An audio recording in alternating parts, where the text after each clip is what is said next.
Good day. This is Anthony. Let's walk and talk. By the way, if you enjoy this content, please remember to like, share, and subscribe. I would be grateful. So we're going to take a little break this week from the Twin Flame series. We're going to come back next week and we'll do the finale. And then we'll start moving back to other content that'll hopefully help you on your journey. But this morning, I feel called to talk about emotions and therapy.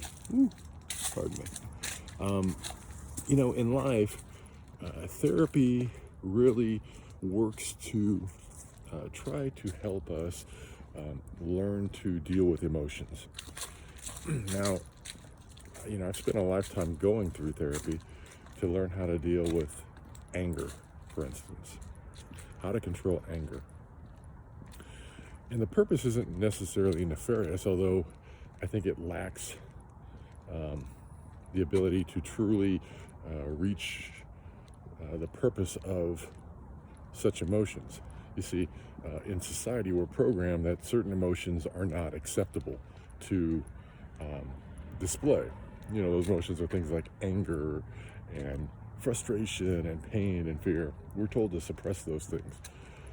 And so, like my experience, for instance, with anger is the therapist would sit there and try to help you to learn how to suppress the anger so that you didn't display it in a public setting so, people could feel comfortable in all settings.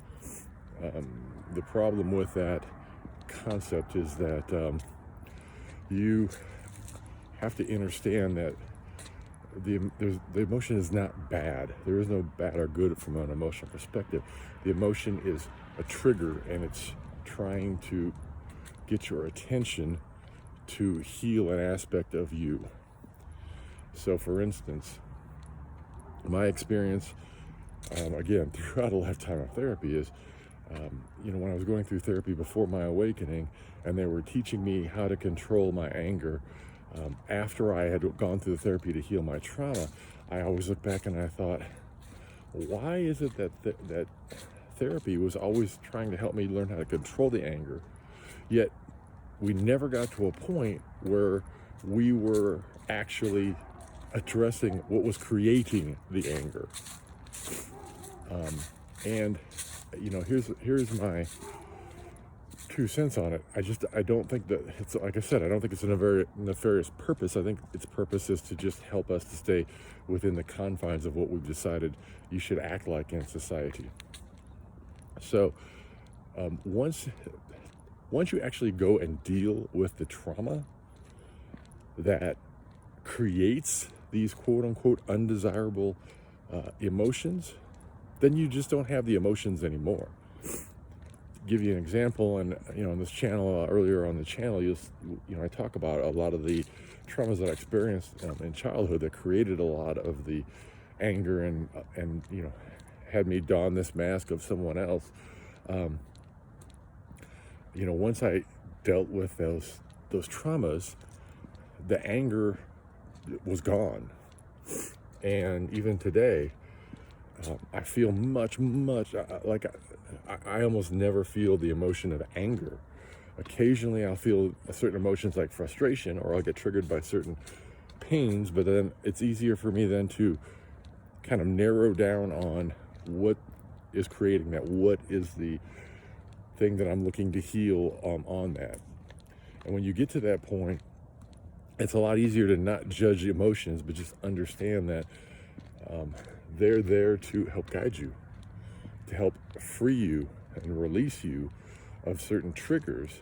And once you're released of those triggers, again, life changes. Life changes dramatically because you're not controlled by your environment anymore. You control your environment. It's important to understand that. The truth is, we're not in control of anything in life on this journey. Control is an illusion.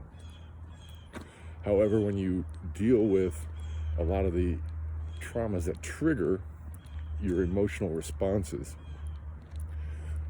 you get to a point where you understand that you attract experiences, and so you care less about what actually occurs in your life, and you stop judging some of those things from a perspective of good and bad, and you understand that you're attracting the experience to help you grow and evolve. So I hope this has been helpful. Again, if you have any questions, please reach out in the comments. If there's any particular content that you'd be interested in hearing about, or information you'd be interested in learning more about, again, please reach out in the comments. And until I talk to you again, peace, love, light. Have an amazing day.